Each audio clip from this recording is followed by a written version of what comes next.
this was a friendly fire incident. The present moment could be one of the most dangerous moments for the whole last 50, 60 years. We're talking about if anything goes wrong, we're seeing World War III. 70% of the Korean population do not buy the government position. No expert's name appears on this report, so no one wants to take responsibility for this. How credible that quote-unquote international investigation team is all about. It's impossible the so-called North Korean torpedo hit the Chenoan into the sunken. The more fundamental aspect is that the U.S.-China relations. Especially the rising naval powers of Iran and China.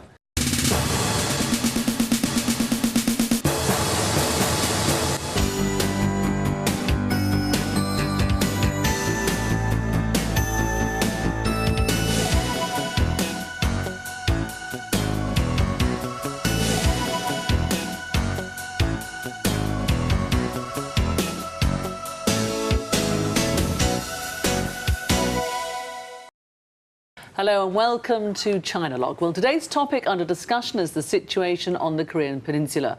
The South accuses the North of sinking one of its warships, the Chenoan, back in March, killing 46 of its sailors, something the North vehemently denies. Tensions are now at their highest since the end of the Korean War. So how do we get to this point and what needs to be done to ensure a peaceful future for the region? Let's start with a brief background to the situation. On March the 26th this year, the South Korean Chenoan Navy vessel was said to have been hit by a torpedo, resulting in an explosion and the sinking of the ship and the loss of lives of 46 of the 104 crew members. A South Korean joint military-civilian investigation on May the 20th concluded that the cause of the sinking was a North Korean submarine-launched torpedo attack. In Pyongyang, a spokesman for the DPRK National Defense Commission issued a statement the same day, refusing to accept the findings of South Korea and saying it would send its own inspection team to South Korea to verify the evidence. This request was rejected by South Korea. The day before the Chenoan sank, South Korea and the US had conducted anti-submarine and other military exercises 120 miles from the site of the sinking. In early May, Kim Jong-il visited China, promising Chinese leaders that North Korea had nothing to do with the Chenoan attack. US Secretary of State Hillary Clinton said the US would support all measures announced by the South Korean government. The Chinese government opted for a much more cautious approach. On June the 4th, the Korean government formally submitted the Chenoan findings to the United Nations Security Council.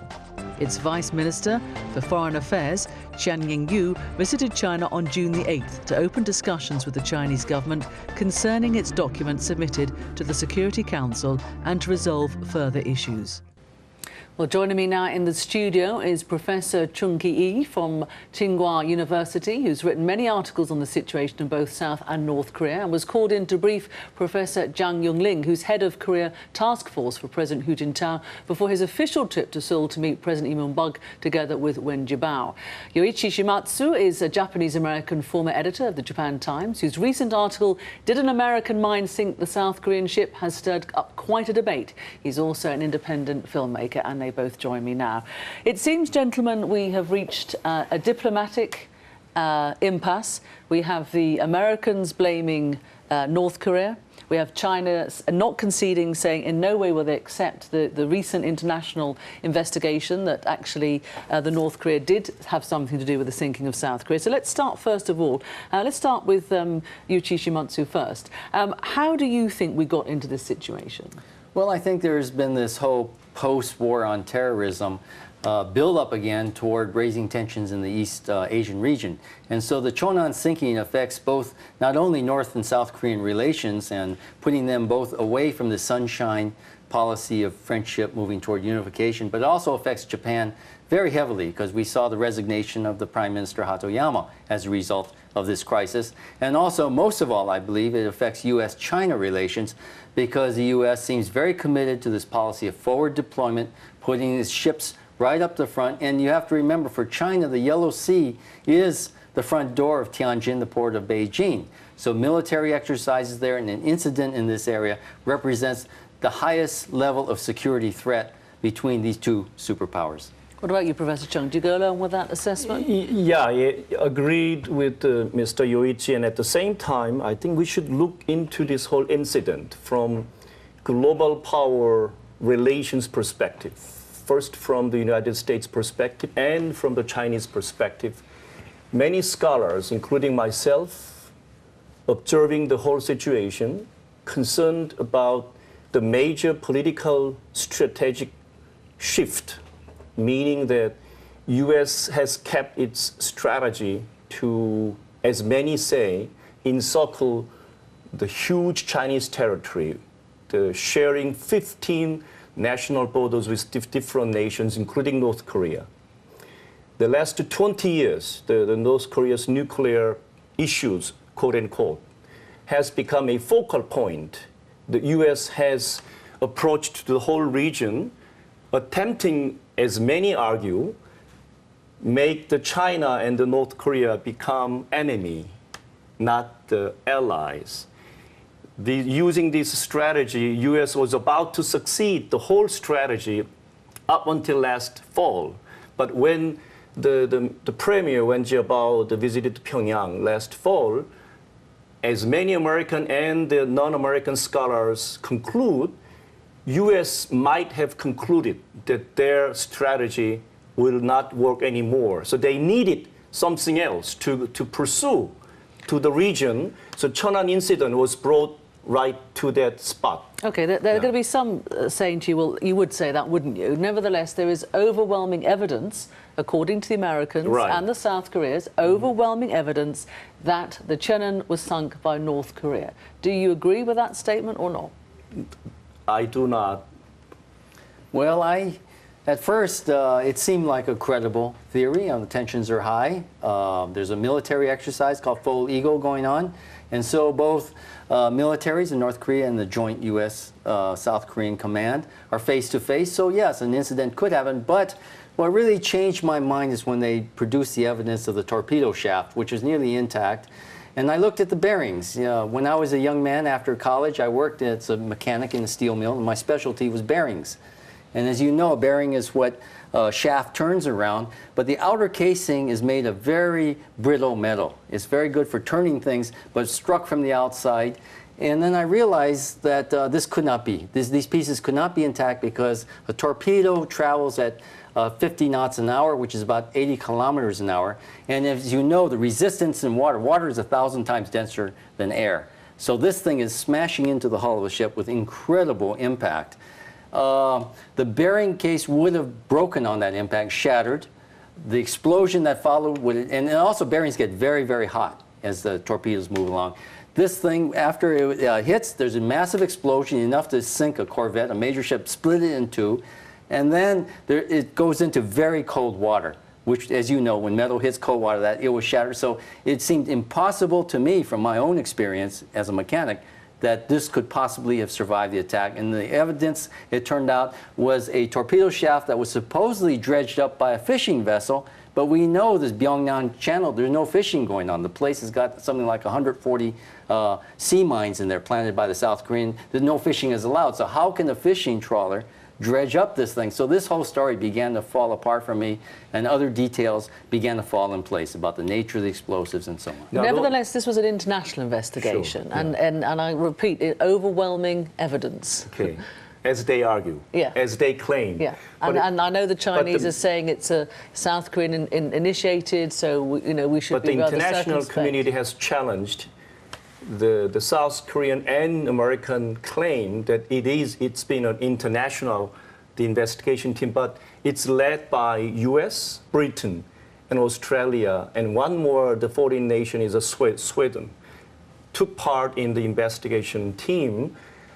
Many challenge how credible that quote-unquote international investigation team is all about. But starting from British and the German and Canadian, now even Russia and China, the independent media began to challenge the outcome, official outcome of South Korean government version of the whole incident, arguing their evidences, their proofs, the whole story doesn't make sense. So as of today, the Russian TASS news agency announced that their professional team of 4 men flew to Korea, spent whole week, to investigate their own investigation, and back to Moscow, they made a report to Russian Foreign Ministry. Their findings tells them the South Korean version is not credible. But interesting. Yuichi, do you think we stand on the brink of an historic moment in the Korean Peninsula as a result of this latest development? Well, absolutely, because following this incident, just recently the USS George Washington, a massive aircraft carrier, was about to be deployed from this home base in Yokosuka into the Yellow Sea for a live fire exercise of incredible amounts of ordnance, along with something like 8 missile cruisers, nuclear submarines. This is right on China's front porch. Anything could go wrong. Let's say a stray missile hitting Dalian. They have postponed it, though, haven't they? It's been postponed because people, I think, finally realize this is extremely dangerous. We're talking about if anything goes wrong, we're seeing World War III. And I think nobody is ready for that, certainly people in Washington. So your article, the one that has got everyone talking both here and abroad, just tell us a little bit about the background and what made you write what some might see as quite a confrontational article. Right. Suggesting that the Americans were behind all this. Right. My article basically suggests that this was a friendly fire incident, that probably an American-Korean mine, it's called a rising mine, that comes up from the bottom of the ocean, it's planted in the bottom of, rose up to split the keel of the Chenoan. And the reason I put this forward is because the North Korean torpedo would have hit it laterally and would have holed the torpedo, and the ship would have sunk in a tilted fashion like we see in the war movies. Instead, it was split cleanly in half. So the type of weapon we knew was a mine, or what we call a rising torpedo that comes from the bottom. Korea right now, and this incident happened in South Korean waters, well within South Korean waters, so it could not have been a North Korean torpedo that's done this. And the Russian experts also said, had a North Korean torpedo hit from the side, the crew members would have had massive bruises on them. They would have thrown them, and they would have been bruised on one side of their face. None of this showed up. There's a couple of problems with your theory, if you don't mind me saying. One is, how did the Chenoan not detect this? Because it would have had its sonar on at the time. Right. And are you seriously expecting people to believe that the Americans lost a mine? Well, okay, that there was a rogue mine bobbing around in the seas that the Chenoan happened to go across. I mean, it's, one has to be very circumspect, if you don't mind me saying so, about your theory. Well, first of all, the mine, one of the key to the mysteries of this mystery is the presence of a ship called the UNS Salvor, which is a diving support ship with 11 divers aboard.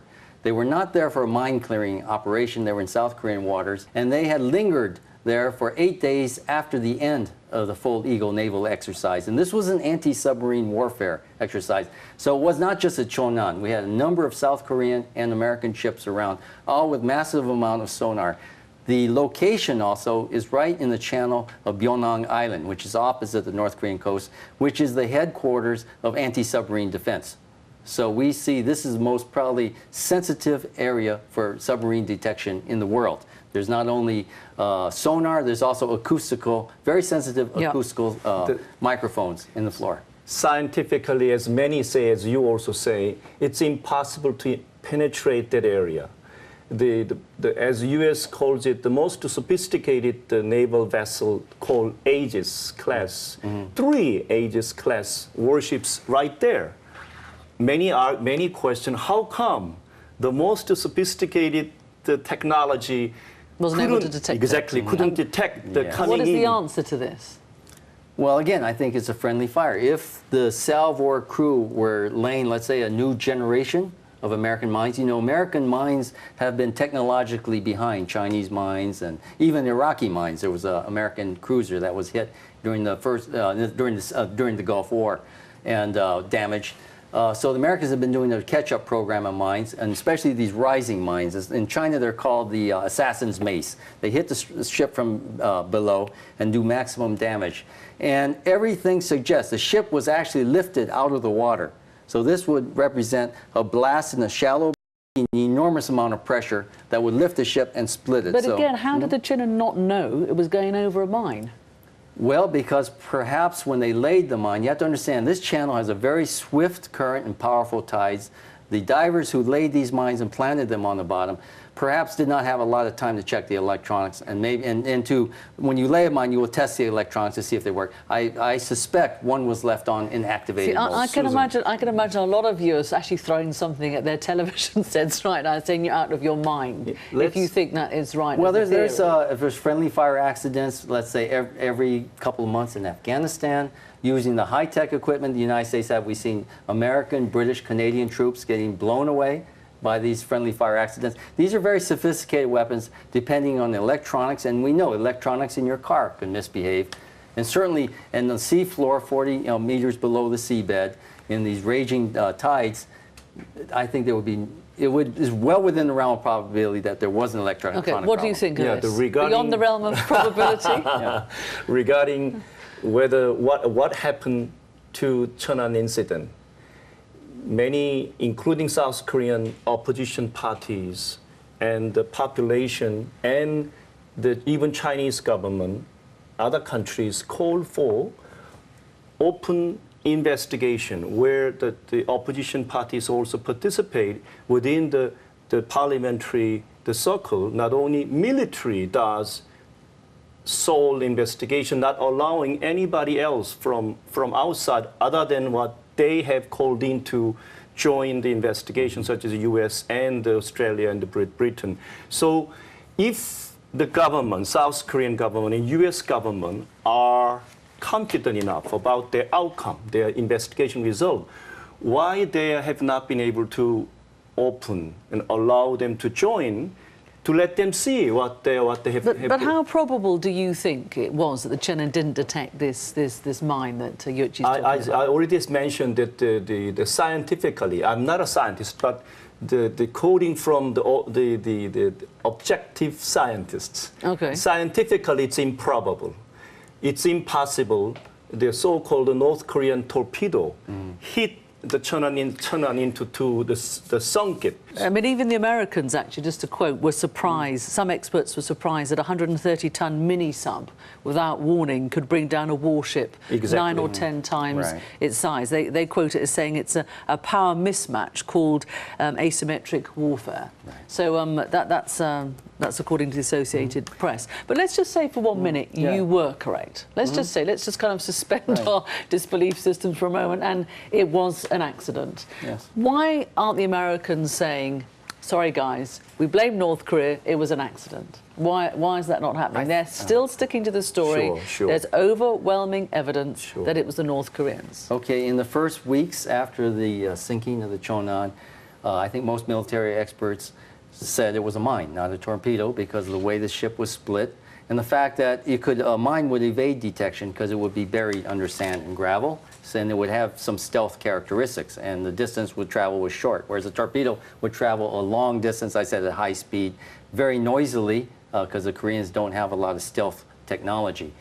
So I think clearly what influenced everything was not so much military factors, but political factors. There was a very important election, local elections coming up in South Korea, which would determine basically the popular support for the government of Prime Minister Lee Myung-bak, who is known to be a hawk. You know, he comes out of the defense industry. Well, he's quite clear, isn't he? He wants to calm the whole thing down, he said recently. At this point, at this point, because he lost the elections. But at the time, he banked on the fact that the alarm over North Korean, supposed alleged North Korean attack on the South Korean vessel, killing, nearly 50 seamen, would have provoked a massive outpouring of support for his government, which nearly happened. And I think this is, one of the few examples where, let's say, online journalism was able to turn the tide. The Korean people, despite the conditions of censorship, were able to read our articles from the United States, things from China and Russia, which they began to weigh the evidence against the official press. And they thought that our side of the story was more credible than their side of the story. You said that the online journalists managed to change. We raised enough questions to question the credibility of the official report, which, by the way, was unsigned. No expert's name appears on this report, so no one wants to take responsibility for this. And I think the reason is they were given a limited amount of data, just the ship's hull to examine, and only parts of the hull. And they, I think, were aware of the inconsistencies about the explosives and so on. Okay. You asked, Susan, you asked why? Why wouldn't the Americans say it was a mistake? The U.S. needed to find a scapegoat to keep Japan and South Korea intact under its wing, because Japan with the Democratic Party, Hatoyama government, dared to challenge in terms of the Hutema, the military base issue. That's right. South Korea, the last 10 years, the Kim Dae-jung and Roh Moo-hyun government dared to challenge U.S. domination in South Korean society. Not only the U.S. Iraqi is the situation, the Afghanistan situation, but also America's, the Northeast Asian regional, their power base, Japan and South Korea, became a troublemaker. And so U.S., from the American side of the strategist, I needed to keep them quiet, or I need to make them stay with me in order to pursue my strategy to this region. Chenoan incident provided U.S. to make that happen. Do you think the Americans are really that cynical, both of you? Do you really think the Americans are happy for North Korea to take the reign, given what's at stake here, in order to maintain their yeah, I political think part of this power? also is centered in the Security Council, where if China had accepted the version of events that North Korea was responsible, there'd be no way but supporting the South Korean initiative and the U.S. initiative to condemn North Korea, have punitive sanctions, and possibly a blockade. And this would become a process when China votes against North Korea. This could easily roll over to Iran next. If you can't defend North Korea, why would you defend Iran? And this would begin the ball rolling toward the ultimate confrontation between these two members of the axis of evil. And I said a year from now, it's the 10th anniversary of the 9/11 incident, the end of the war on terror. Afghanistan is supposed to wind down. Iraq is wound down. It's time for the U.S. military to move on against what they consider the rising powers, especially the rising naval powers of Iran and China.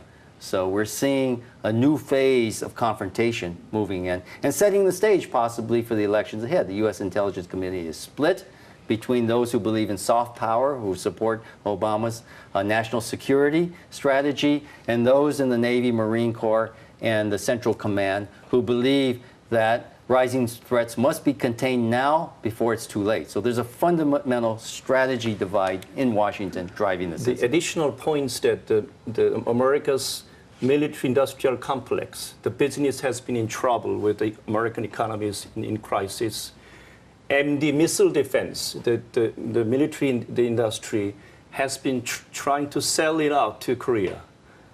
But there's a strong opposition from Korean population and the government. This Chenoan incident immediately provided a scapegoat, those people in the business claiming that South Korea needs missile defense. Okay, there's going to be people watching this. You're going to say, look, you're going to say this anyway. Yes. Because China is very loyal to its friends.